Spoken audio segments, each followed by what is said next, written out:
Hey guys, thanks for obviously stopping by watching the video. Just remember, if you like it, just leave a like. Um, and if you do find yourself coming back here on the regular, then please subscribe.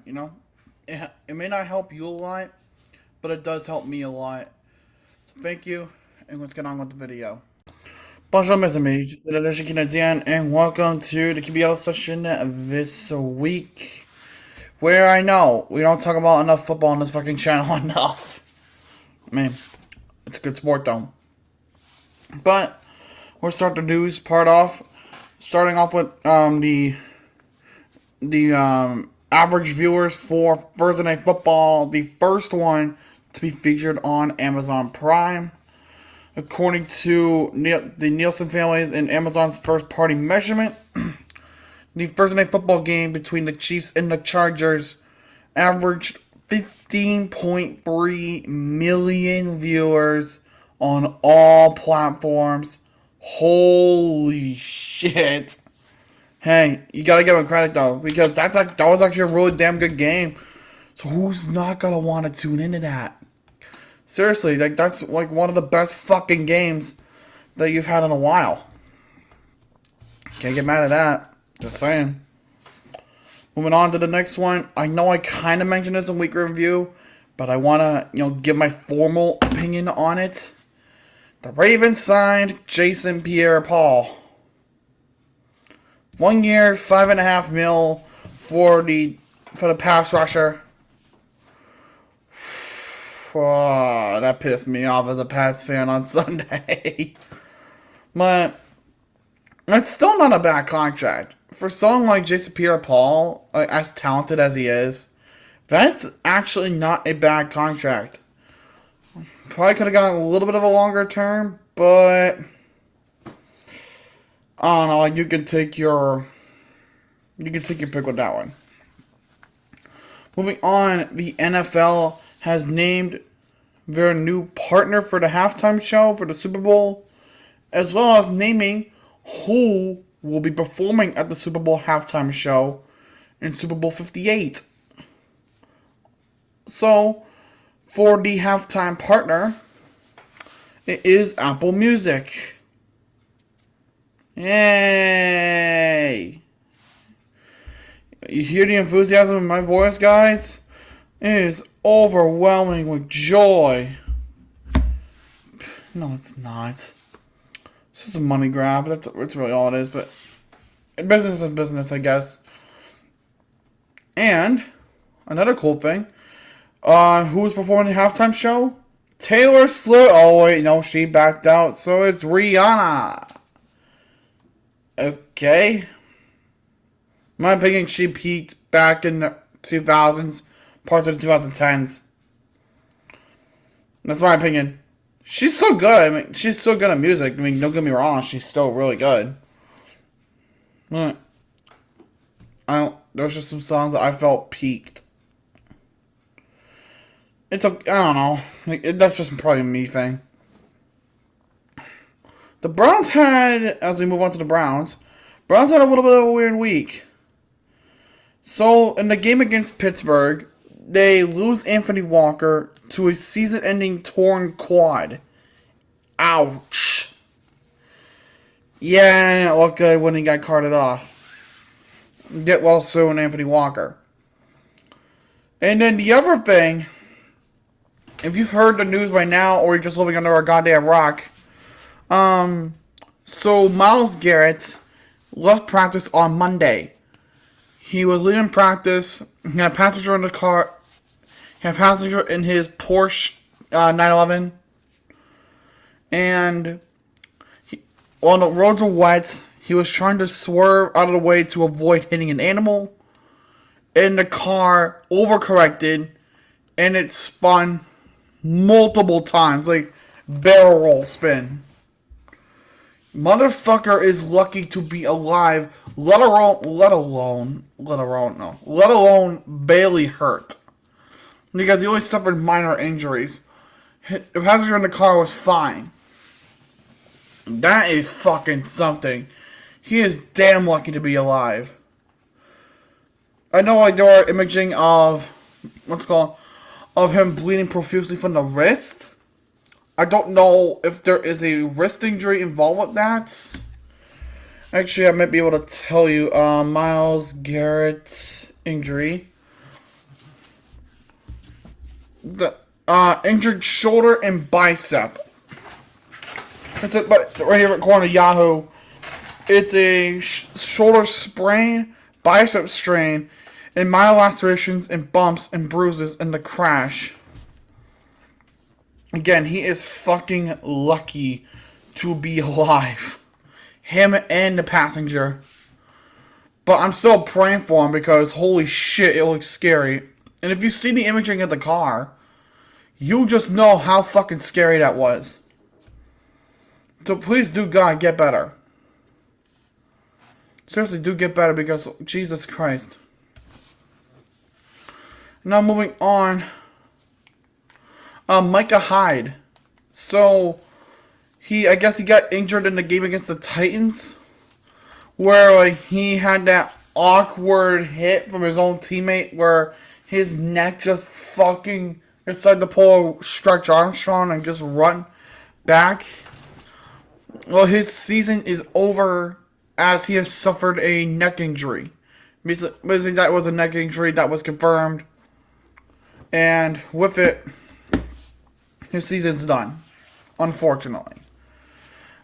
Please get your neck better. You're still one of the elite safeties in the league. Just get better. And then moving on, Taylor Lewan from that same game. His season's done too. He had a knee injury. And the thing about Taylor Lewan, like, he's so good as an offensive tackle. He is so good. It just fucking sucks to fucking see him getting hurt. The poor fucking bastard. Just get better. Both of them. As we move on, just waiting. Oh yeah, let's talk about the butt punt this past Sunday between the Dolphins and the Bills. For those of you that are pretty much never heard of football and you're wondering, what is the butt punt? Well, dear viewer, allow me to tell you. So, this is what happened. It was 21-17, late in the fourth quarter. The Dolphins couldn't get anything worth shit going, so they're about the punt. Only difference being that the punt had to take place from inside the end zone because the Dolphins were that far back. I think they were to like the 1 or 2 or something. Basically, the punter gets the snap, he kicks it right into his personal protector's ass. You think I'm kidding? There are countless videos on YouTube for you to go look for. Go look for them. And then come back here, go in the comments and say, oh my god, that was probably the best thing I've ever seen. But seriously, that was probably the best thing ever. And then after the Bills lost to the Dolphins on Sunday. No, after the Bills lost to the Dolphins on Sunday. Yeah, I think I said that right. I don't know. The Bills offensive coordinator, let's just say he was pissed. Fucking smashing shit. He's fucking smashing everything in his fucking sight. He was pissed. That's just football. Shit happens. McKenzie should have probably run out of bounds. But yeah.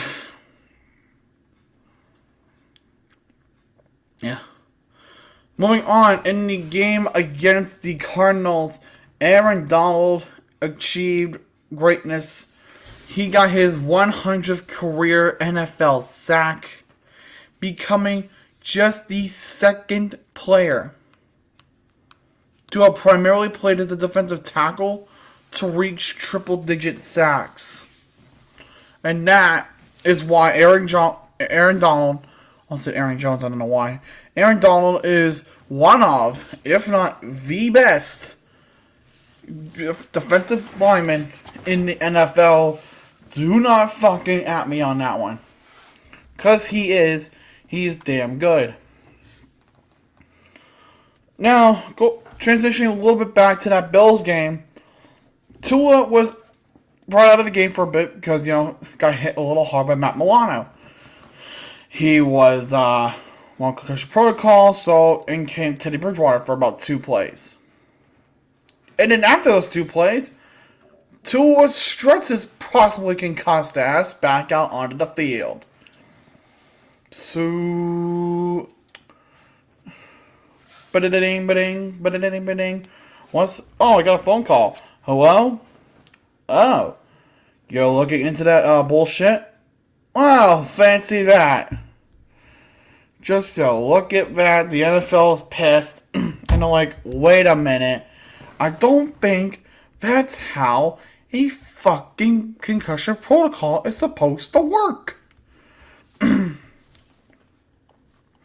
So they're taking a look at it and they're fucking possibly thinking, hey, wait, we need to look at this. Also, let's talk about the Pro Bowl changes. So, the NFL announced that the Pro Bowl games will replace the tackle game with flag football in skills competitions. That's one way to limit injuries, I guess. Maybe? I don't know. I honestly don't know. The All-Star game for the NFL has been ass. But maybe this might be better for them. Might be better for them. I don't know. Could it be? Well, wait and see, because really, I don't know. I genuinely do not know.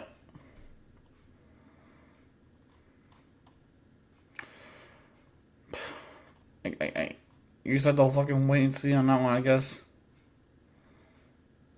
Oh yeah, so to wrap up the news section of this video, because apparently it doesn't look like there's anything else. So let me explain the situation involving the Tampa Bay Buccaneers, because actually, before I do that, let me just talk about Clay Matthews. He has announced his retirement from the game after last playing in 2019. You can only wish him nothing but the best, but seriously, those 2 fucking roughing the passer calls are going to haunt him. You're going to haunt him. But the situation now, let me again stress with the Buccaneer situation. If you don't know what it is I'm exactly talking about, allow me to explain. So, recently, actually, the time of the recording right now is 12:29 a.m. Thursday morning. About 3:10 this afternoon, I'm talking about Wednesday afternoon, just so you know what I'm talking about. At 3:10 Wednesday afternoon, Hurricane Ian made landfall around Cape Coral, Florida as a major Category 4 hurricane. With it, a lot of flooding has occurred in those areas and a lot of, wind damage, tornadoes, and all that stuff has occurred. Because of this imminent threat, which originally was supposed to hit Tampa Bay directly, the Buccaneers migrated south and went to Miami to practice. But what actually happened was the hurricane made landfall south of Tampa Bay and obviously into Cape Coral at 155-mile-an-hour winds. With it, it drained Tampa Bay. Wait, let me explain what I mean by that. Like, the Bay of Tampa Bay, basically, it pushed water out of the bay and into the Gulf of Mexico instead of pushing water in. Alright, parts of Tampa Bay were reported as being completely dry. But right now, as it stands, the situation is still being monitored by the NFL, the Kansas City Chiefs, and the Tampa Bay Buccaneers ahead of that Week 4 matchup. Right now, if that game does not happen in Tampa Bay, it will be played in Minneapolis. It will be played at US Bank Stadium. Again, that's if that game does happen. If the game does not being played in Tampa Bay. If the game is moved to Minnesota, then the game will be on Sunday night. Oh, I mean, the game was going to be on Sunday night either way, so it's going to keep its time slot. So that's going to be a situation to watch. I will try to keep you guys posted when I know what's going on exactly. I will try to keep you guys updated on where the game will be played and how it will be carried out. So, let's wrap up the video with my very, very shitty top 10. And I should, I say this is probably going to be the shittiest top 10 I've probably given so far. How do you know? We'll just fucking watch and see. At number 10, you might hate me for this one. Oh boy, you might hate me for this one. The Bengals. Well, you might not really hate me for that one, but again, they played a weak opponent against the Jets.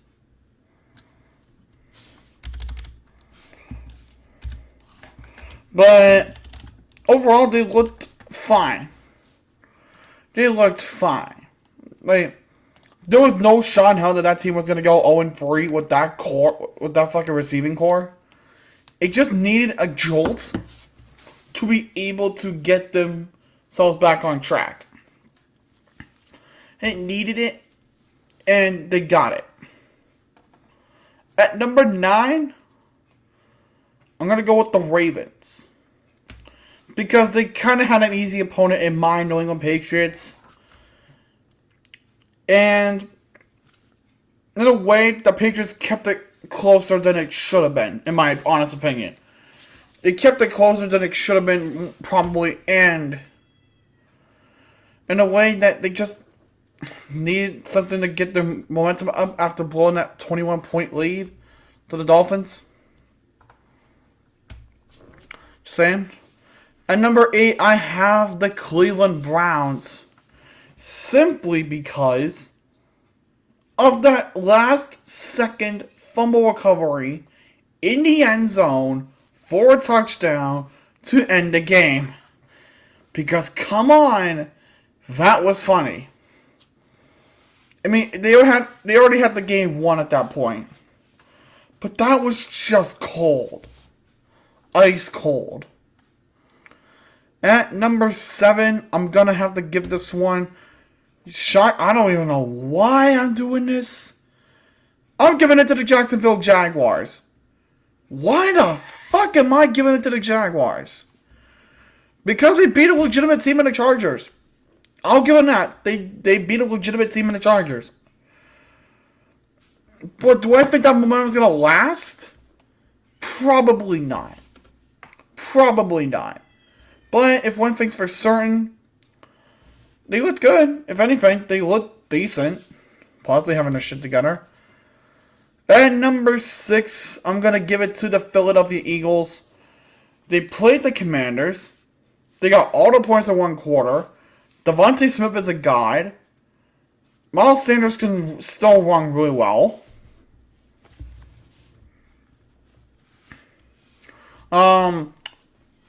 Eagles might be legitimate. They just might be legitimate. Now, are they for sure legitimate? Time will tell, but I don't know. At number 6, I'm going to give this one to, I have no idea who I'm going to give it to, the Rams. They probably should have had a better game. I think I might be miscounting my standings here. Let's see. On. What the fuck? On. I am miscounting my shit. What did I say? 10 was Cincy, 9 was Tennessee, 8 was Indy, 7 was Jacksonville, 6 was Cleveland. No. This is number 5 then, so Philly's number 5. Whatever. I don't know. I'm tired. I'm tired.